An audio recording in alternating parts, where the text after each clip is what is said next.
Welcome back to Putrajaya here in Malaysia, and we are heading back over to Field 6 and it's men's 30s action on the way. Fiji taking on South Africa.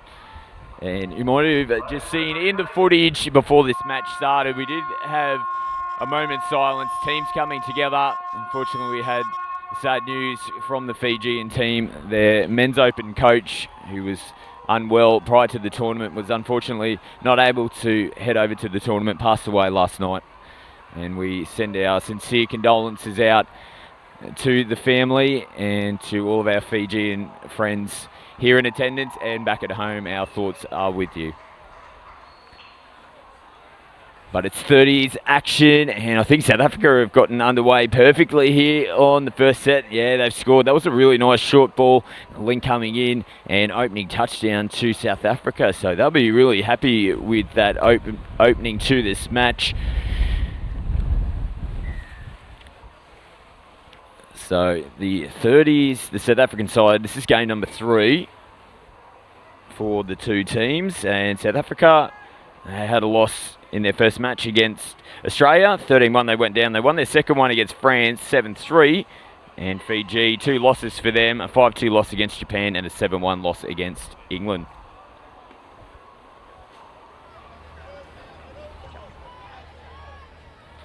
So Fiji now, their first chance to attack the line. And they just throw the ball over the top there. Unfortunately, couldn't regather that one in.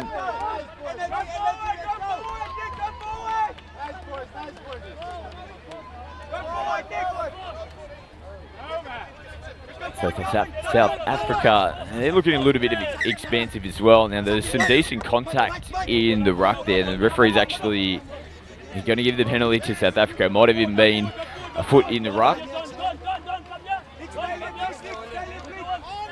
So the South African side, they shift back out to this left-hand side. They look to take on. That's a nice roll ball. Play on's a call, but the dummy half was away from the play.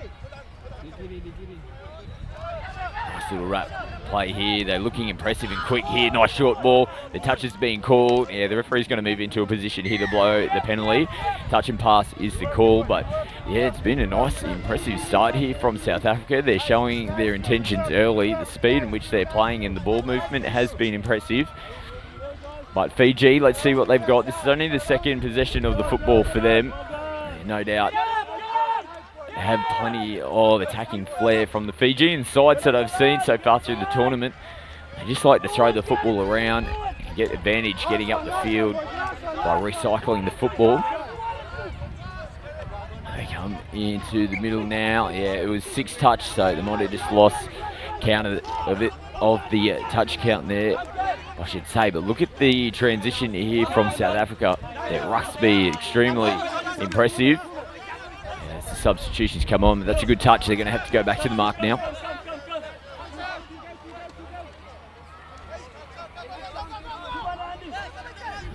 They redirect it through the middle. Nice early ball from Hart. They go short again into the link. Now that's a beautiful try. Touchdown, I should say, from South Africa. But again, it was just a quick hands there from Hart. Sometimes that's the best option to go rather than picking up and scooping, particularly if you're coming up against a nice set defence. But the ball from Hart was given nice and crisply. And again, they've come down this left-hand side. Nice lines from the South Africans, outside in lines as well, to get their second. And they are looking dangerous early on here, the South Africans.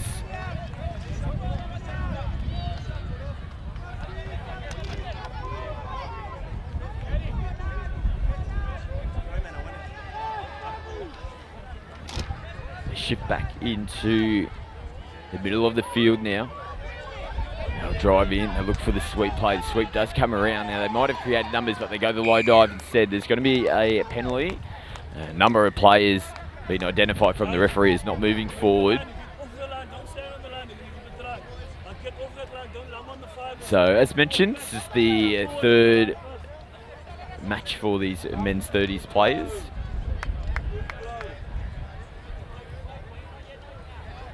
Drive into the line. They're just holding the ball up here, Fiji.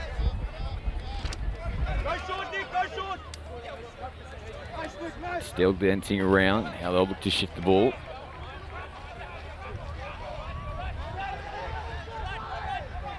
Well, good hands held on to there. Only a couple of touches left in the set now.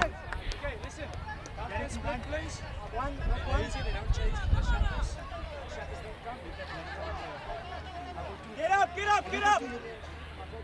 Move back in towards the middle of the field. They're going to have a dummy half run here. But well touched. No, he's trying to claim that the play was offside, but all good. And they'll get a penalty for not returning the ball.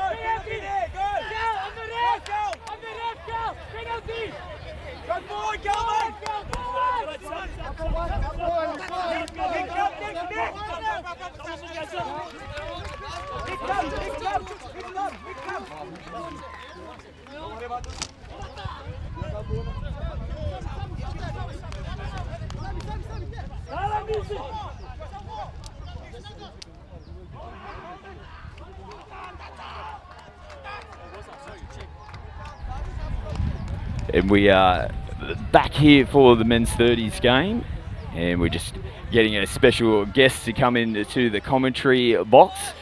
And I'll just jump him in now. So Repo Ohio from the New Zealand side. Good to see you here in Malaysia, mate. Yeah, it's good to be here. Yourself, mate, which division are you playing for New Zealand in the World Cup this year? So I'm actually helping out, so it's a bit of a player mentor role this season, this time around. So just helping out with the NZ men's and the NZ 35 men's as well. Oh, excellent, mate. So how have you found your time here in Malaysia, and how are the sides going that you've been looking after so far? Yeah, so it's definitely been a little bit of getting used to in terms of the climate here. It's a lot hotter than back in Australia and New Zealand. So a lot of the preparation in our teams has been about preparing for the heat here and the conditions. Excellent, mate. Where are you at in the tournament? So it was the 35s that you've been looking after. What was the other side you said, sorry? And helping out with our open men's as well. And the open men's, yeah. So you've got plenty of experience yourself playing in the open men's team. Talk us through how they're looking so far, and obviously you'll be keeping one eye on the Australians at the same time. Yeah, so I think we're slowly building through both grades. It's just about trying to tick off the things that are obviously going to be working for us later on in the tournament. So come Friday and Saturday, it's just about fine-tuning some strategies that are going to help us against Australia, I think.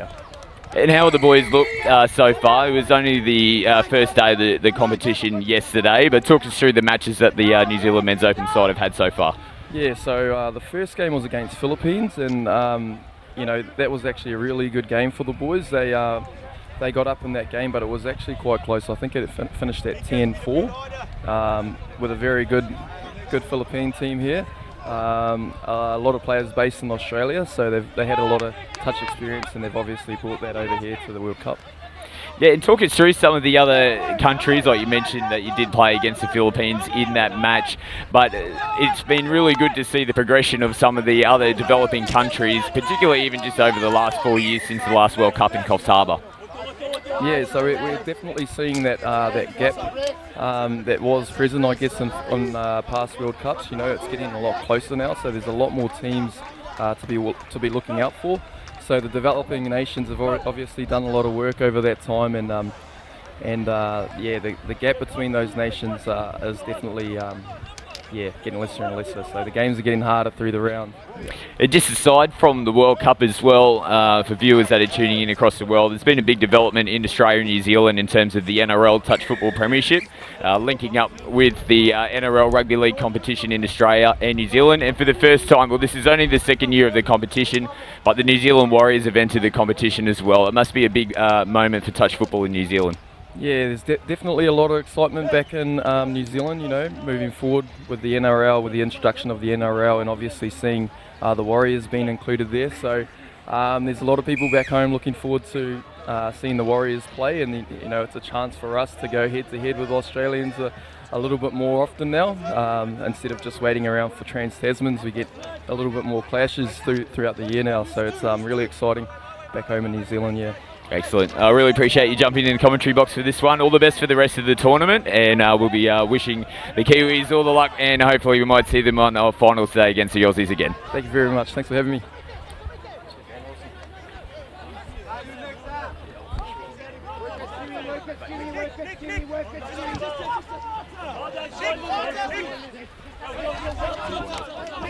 So we return to action, and again we thanks Repo Ohio for jumping in. It's great to get an insight from some of our players, and as mentioned, Repo has plenty of experience in the New Zealand Men's Open team, and it's great to see that the players, once they finish their Opens representative careers, don't just drift away. Repo's done a great job to come back and mentor the next generation, and also working in the Masters divisions as well. So covering the Touch Football New Zealand mentorship in every aspect.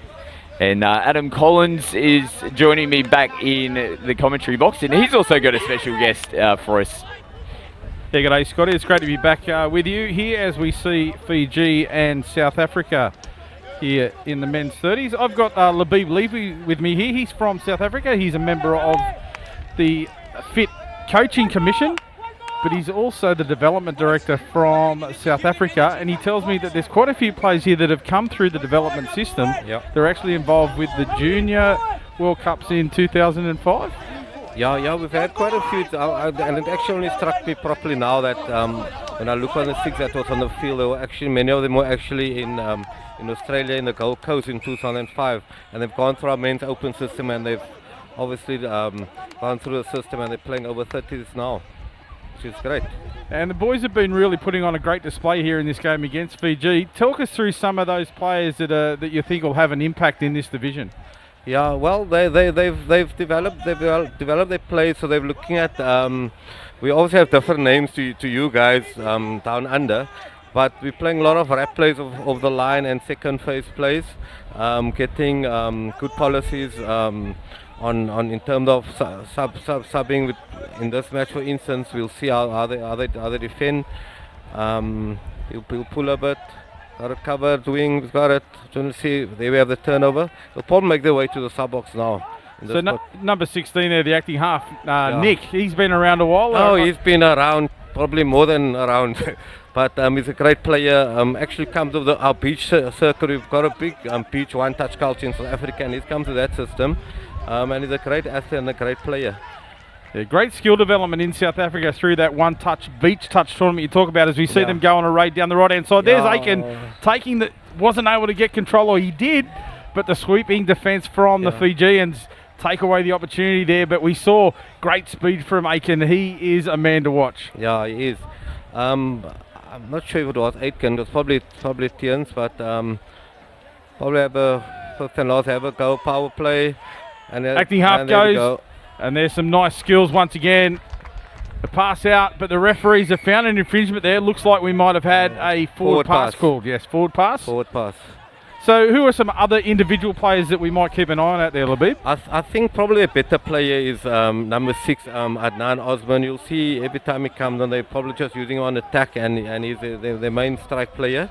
One of the main strike player. There's Ramesh Didix we mentioned, Nick Aitken as well. Stuart Black, a great team player, is on the link there, making the touch, and he'll pull. There we go. That's Stuart Black. He's also come through the system. He played in the 2009 Youth World Cup.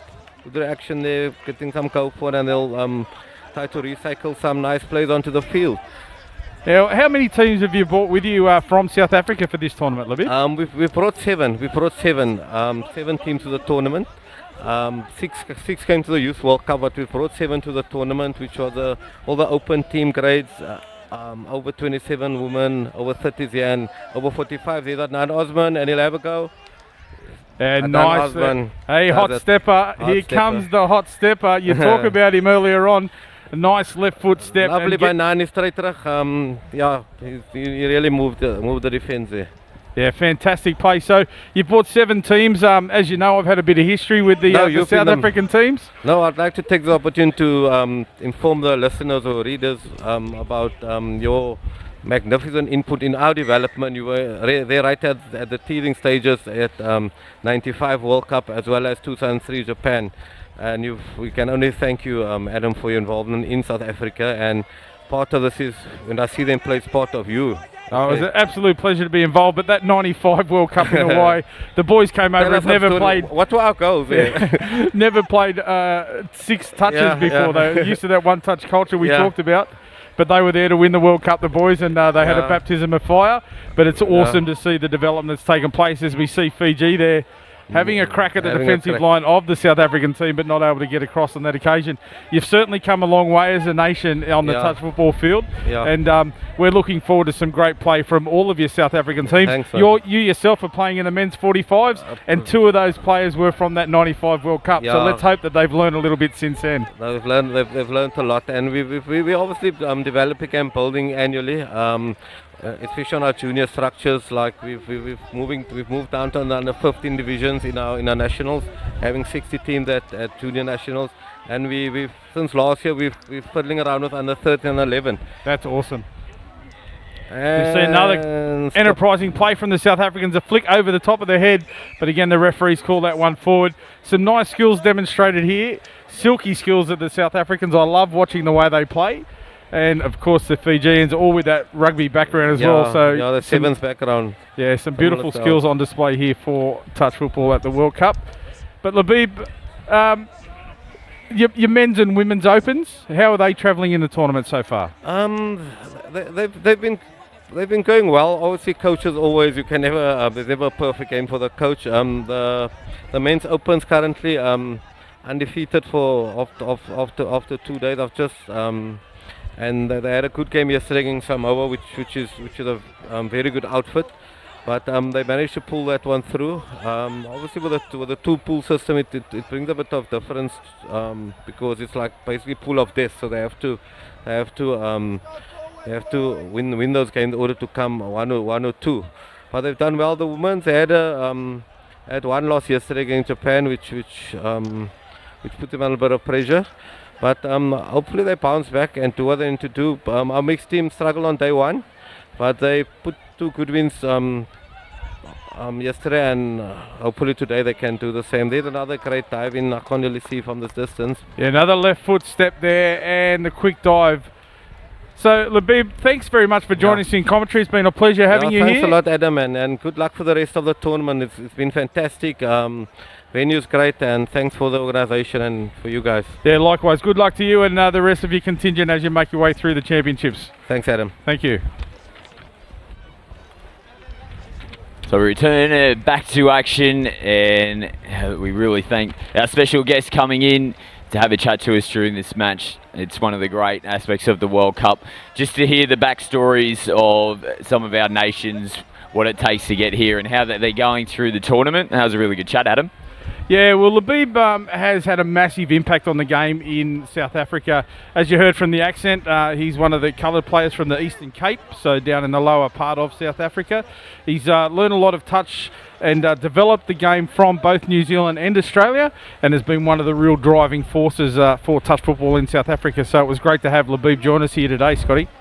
But the South Africans, well, they've looked really impressive in this match, and they're still looking to shift the ball. It's good hands. They hold on to it in the corner. But the score is 5-0 in this match, and from the opening tap-off, they've really looked impressive.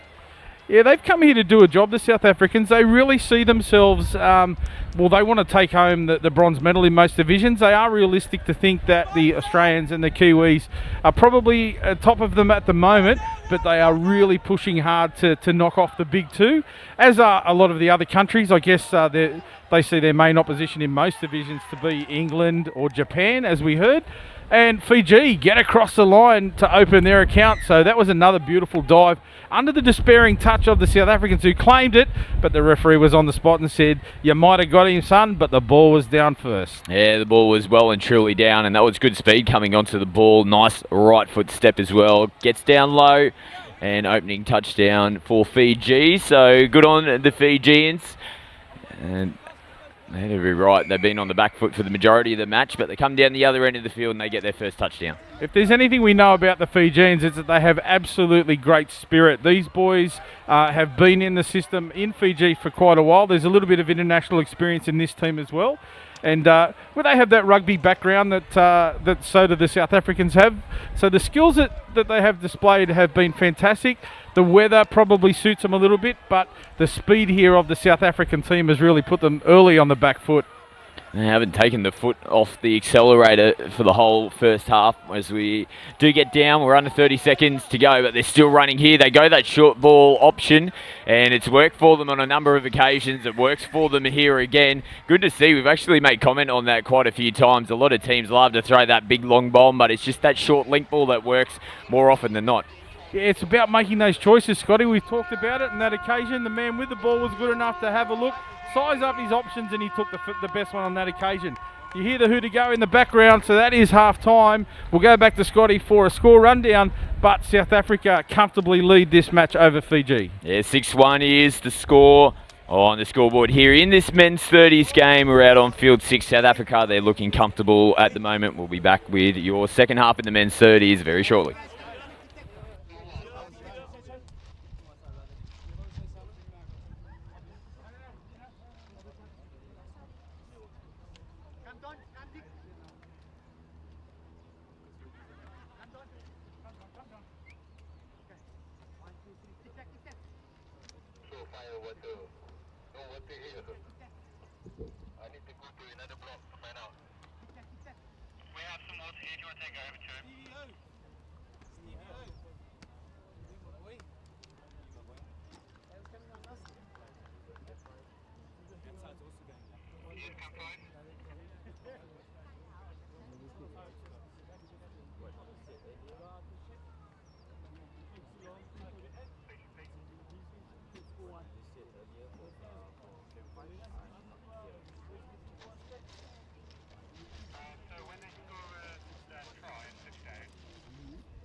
One, two, three.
Don, left. Use that line up on defense. Make line looking forward. They'll follow you.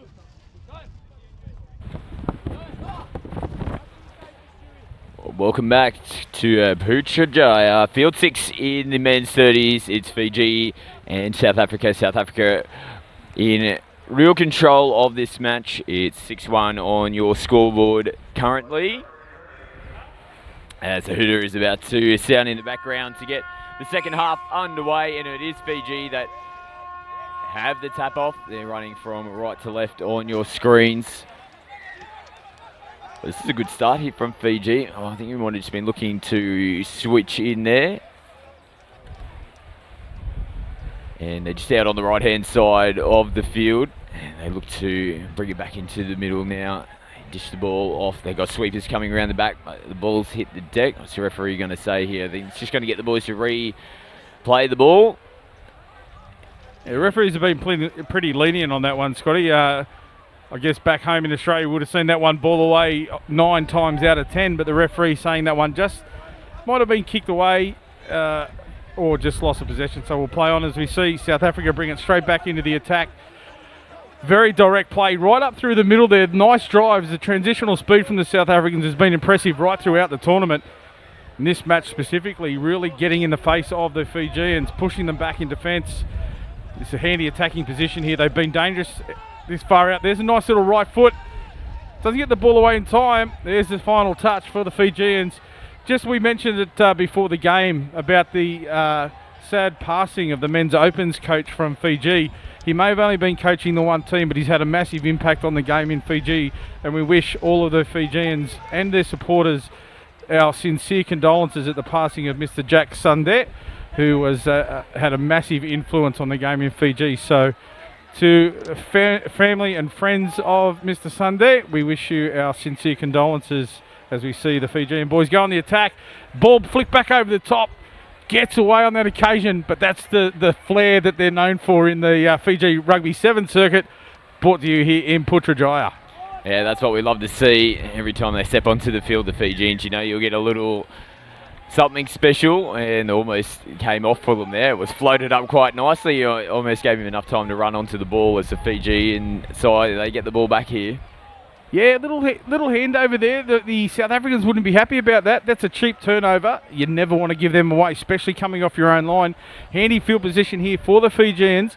So let's see what they can bring. Slowing the play down, trying to draw the defenders out. South Africa just taking control in defence here a little bit. No real pressure on the attacking, or from the attacking team here as we see the ball moved out to the right. The South Africa line resettles and regroups, and the Fijians pull back out once again to try and draw the right defender up off the line. We can see the young man there. 6 more touches, that one knocked down in flight.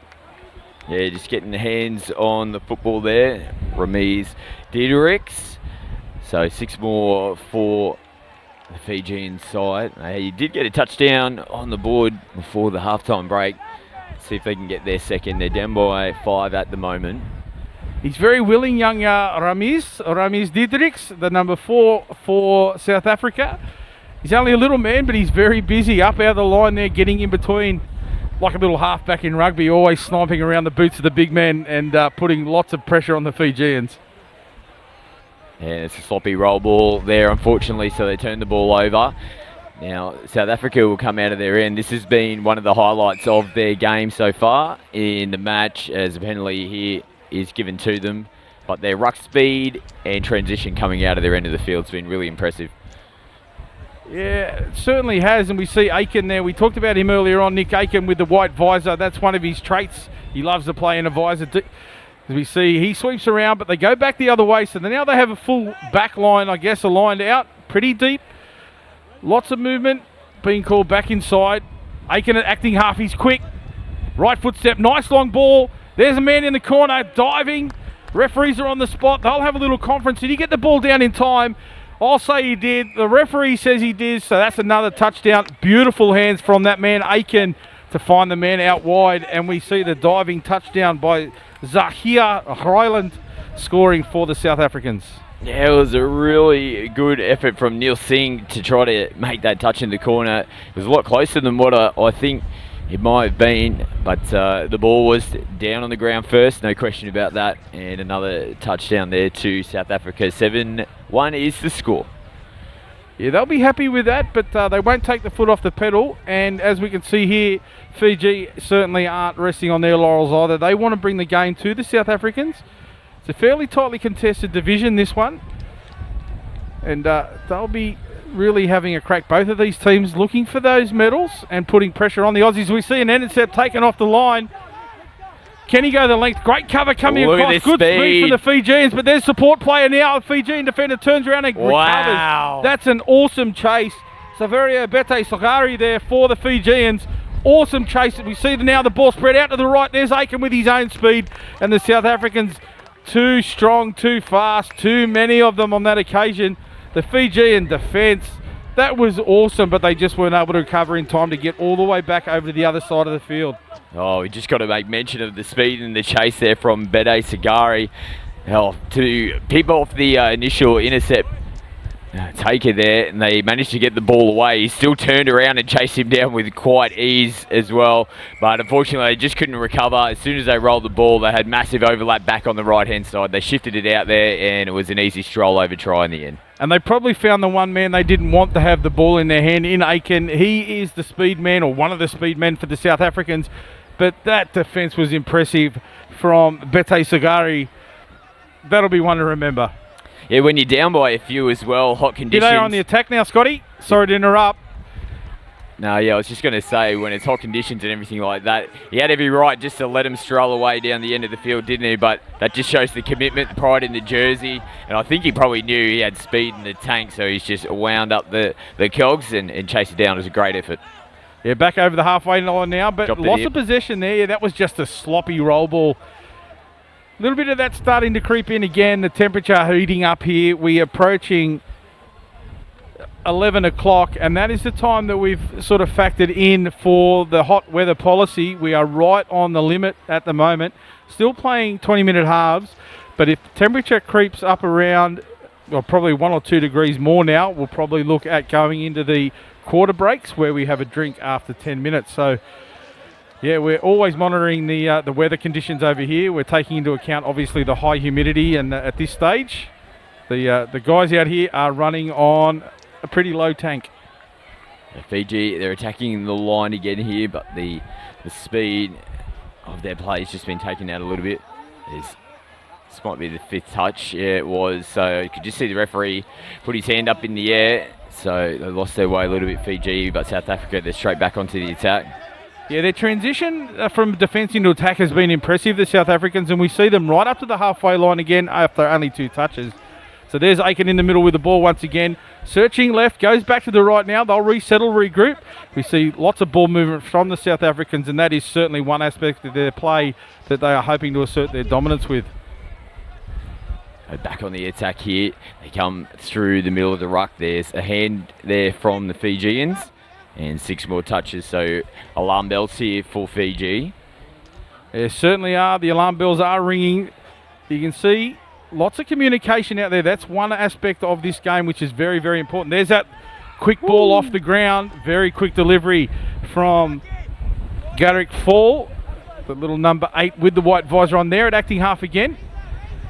He hands off to Adnan Osman, who we heard Labib say has come through the ranks. So a lot of experience. There's a quick roll ball. Sweeper coming around. Goes back the other way. Little reverse pass again. Looping pass on that occasion. Playing it nice and tight. They probably need to look a bit wider. That's where they've had success.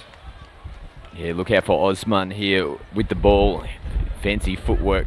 Oh, and they just turn it back on the inside and throw it away. What a jinx Osman there. Yeah, we talked about the importance of communication in defence, but it's also important in attack. He wasn't even looking. Yeah, really good point there.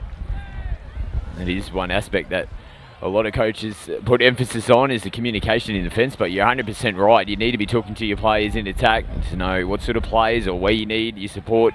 As Fiji, they come down this short side, they come against the grain, they go off the right foot, and look at the intensity of the South Africans. They make the touch, they grab the ball, and they're straight back on the attack down their right-hand side. Diving defender coming across in cover, makes the touch too. 2 men there off their feet. That's great defence from the Fijians, and they needed to. He was away, the big man from South Africa. All the way back over the other side of the field now. Sweeping around, wrapping play. Plenty of movement off the ball for the South Africans, always putting the defensive minds in 2 places at once. Acting half goes, searches for the right man. There's a nice hole, opens up as the defender spins off on the dummy throw to the winger and opens a hole up in the link position for another South African touchdown, this time to Stuart Black, who has also come through the development programs that have been put in place in South Africa through the juniors. Yeah, it was really nice movement across the park from South Africa. It started way back when they grabbed the ball. They showed their intensity. They shifted to the right-hand side, made a nice little break. They shifted it all the way back to the left, so they're constantly asking questions of the Fijian defence. And in this heat and these conditions, that's always going to produce a little bit of fatigue from your opposition, and the Fijians just couldn't recover on that set. Yeah, the South Africans are used to hot conditions, but it's a humidity over here that I didn't know how they'd be able to handle. It's a much drier heat over there in South Africa, but they seem to be handling it okay at the moment. The Fijians, I thought they would have been more attuned to it, but obviously the pressure put on them by this fairly handy South African team is starting to tell. So we got another 6 touches here, Fiji. And can they get their second? Just the 1 on the board at the moment. 9-1 on the scoreboard. There's little Ramis Dietrichs once again. They're coming up off the line. You can see him. He's busy. He's like a little terrier, snapping at the heels, and he claps his hands as he earns a turnover for his team. Good defensive pressure from the touch box. Yeah, he rolled the ball there, adds without being touched. There really wasn't a defender anywhere near him, to be fair, so just got a little bit disjointed, lost their way, and that results in South Africa getting the ball back, and they've also got a penalty here as well. There's Dietrichs taking the tap, coming forward now. Up over the halfway line, good direct play, gets the ball down quickly, but might have lost control in that roll ball, and he's overstepped the mark. So it might have been a quick play of the ball, but it wasn't in the right spot. The referee right on top of it, and a penalty now to the Fijians right on halfway. So some top referees out here too, I see. I think that's Dave Baggio out there that blew that penalty. He has long been Australia's number 1 at least, and has been in the world's top 2 or 3 referees.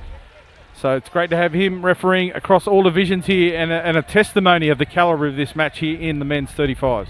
It's also good. We've made mention of obviously the development that some of the other countries here at the World Cup have done, but it's got to be made mention of the development of their referees. All of the countries have brought referee representatives of their own, and this is not only a great opportunity for the players to represent their country, but it's a good result as Fiji got one there. Sorry, I was just talking and got a little bit distracted, but yeah, just making mention of the referees that are out here as well, coming from all across the world. Yeah, nice touchdown from the Fijians there, really putting pressure on the defence. Nice straight hole running, that's all it takes at times, hey? You hit the right spot, and the player on the inside was good enough to get the ball away. Just, Scotty, on the referees, there's over 120 referees at this tournament. That's an amazing amount of officials and incredible logistics to organise that.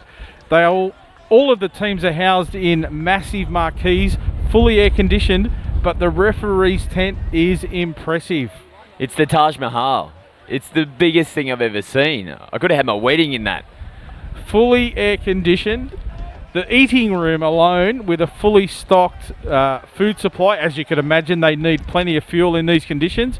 Lots of food and drinks available for fuel and rehydration, and it is massive. As you said, you could stage a wedding. Probably not for Posh and Bex, but yours and mine we'd get away with. Absolutely. The important aspect, I suppose, it goes for the players and the referees as well. When they usually have just a couple of games off in between breaks, it's quite difficult to actually fuel up and eat. You're outside of your normal food cycle. And the He's referees... Aiken again. That was just individual brilliance there. He sized up the opportunity, took on one of the bigger bodies in the defensive line, just went off his right foot, created a little bit of space, and his speed was able to get him over the line. He is going to be one of the key players for the South African men's 30s as they make their way through this division. There are no New Zealanders in this division, so it is a real opportunity for one of these other countries to take out the plate. They're cracking their whips, heading for Australia, And at the moment, they're doing a great job, these South African boys. Oh, it's exciting. It's going to make really good watching as we get to the back end stages of the men's 30s division. When those semi-finals come up and the playoff to get into those semi-final matches, it's going to be exciting. But anything can happen too. It's no given that the Australians will just roll through to the final and take the trophy either. So yeah, it's going to be a division to watch as we get to the back end stages of this men's 30s division at the World Cup. Well, in the 2003 World Cup, the South African men's 30s, there are none of those players in this division, but the South African men's 30s actually drew with Australia 4-4. Wow. So they were putting pressure on a couple of years ago. They didn't quite have the results go their way the last couple of years, but in this particular World Cup year, they look to have the goods. So let's see what happens as we make our way through this tournament. But at the moment, they are in dominance over this Fijian outfit. Here they go again. They've still got plenty of running. They're not winding down the clock at this stage, South Africa. And as mentioned, I suppose when it's coming down to crunching the numbers, they're probably looking for every touchdown that they can get. And the referee's just going to pull this one up. Would have been just trying to look for the signal here from the ref. Yeah, nice defence there too from Poasa Rakiavalu. He's working hard, throwing himself around, shut that one down there, so a change over possession to the South African team. The Fijians working hard off their own line, but you can see the speed of play, the difference between the Fijian outfit and the touch box from South Africa. There's a lot of difference. There's certainly more direct, more speed play from the South African boys. The Fiji, they're really doing it tough in this set. And that's going to be the sixth touch. A little bit of a collision between the two players. He's trying to look for a bit of a grabbing penalty. It just got a little bit clunky in there. Yeah, looked like he was saying that he was elbowed out of the way, but referee didn't want a bar of it. And the play resumes with South Africa now already up over the halfway line. Extra man out wide, gets the ball away. No touch made from the covering defender. Ball coming all the way back across now. But the referee's finding infringement and a penalty blown in favour of the Fijians. So let's hope that they can get a little bit deeper into the backfield of the South African outfit here as they go to the halfway line. The referee just having a bit of a chat. Go back and we'll play the ball on that occasion. So it was just a loss of possession, not a penalty tap. Fiji were lucky there. They could have turned that ball over. Yeah, the old letter of the law, unfortunately, if you take a tap instead of a roll, sometimes that's a change of possession, but I think the referees probably assessed the situation and the flow of this game nicely and let the Fijian boys take the roll again. They hold on to the footy and they're trying to get out of their end, but they don't. They turn it over. Oh, and then a penalty blown, so Fiji let off the hook there. A drop ball from the acting half. Very sloppy play. A little bit of confusion around the ruck area there, but as we said, they were lucky to get off with that one. The South African boys up too quickly. The referees blow the penalty. So Fiji just struggling. You can see the pace has really come out of the game. They're just trying to look to promote the football to get themselves forward. And they're shifting across the line again here now. Can they muster up a little something? They're trying to put the afterburners on now. They switch in. Touches made. No, it's play on. They link up. They're still going here, Fiji. No, the referee's got to pull them back here. Might have been a late pass, I would say. Yeah, as we watched their back play, you could see the referee circling around behind. We knew what was coming. The players didn't. They tried to play on. Thought they were going to get a crack there, but the referees blow it up. And we see the South Africans come back. And there, we talked about it, the change of speed. The South Africans already up to halfway after only 2 touches. A lot more speed in the transition. There's another nice quick dump and a release from half. A lot of ball movement, already 2 plays wide from the initial roll ball. And they're in a good attacking position here. They've asked for the touch count. They've been given the count, so they know how many they have left. Little ball back inside. Here goes, last touch called. So see if they can create something out of nothing, a little bit of footwork. They'll just shut that one down. He gave himself up there, looked for his support player, but he'd gone off for a sub. And gone. Yeah, ran out of legs and said, I need a rest, get me out of here. But unfortunately left his mate stranded, who just gave himself up. I know. Another drop ball. It actually looked like they increased their intensity through that rocking motion there. They were going a little bit more direct, but they turned the ball over. More pressure here. Let's see who it is working around the ball. You can see the 2-man effort there. Little roll ball and a quick step out to the left-hand side. So Stewie Black, the number 11, he'll be dangerous around the acting half here. He's the man with the ball now. Let's see what he does. He'll go for the quick dump, steps out to his left, comes back. There's the ball inside. Black not able to get across the stripe. That was great defence from the Fijians. Shut it down on that occasion. I believe that was Joseph Delai. He really needed to get his big body off the ground and shut it down for the Fijian outfit. Here's Black again. Steps out once again. Big turnaround pass back out of the open side. The referee says that was a touch. A nice defence from the Fijians. Huda goes in the background, but yeah, great back-to-back efforts there in defence, but wasn't enough, unfortunately, on the day for Fiji. South Africa far too strong, and they are looking very good as we start to get down to the critical end of this men's 30s tournament at the World Cup. South Africa too strong. They win that one and 10 touchdowns to 2 over Fiji.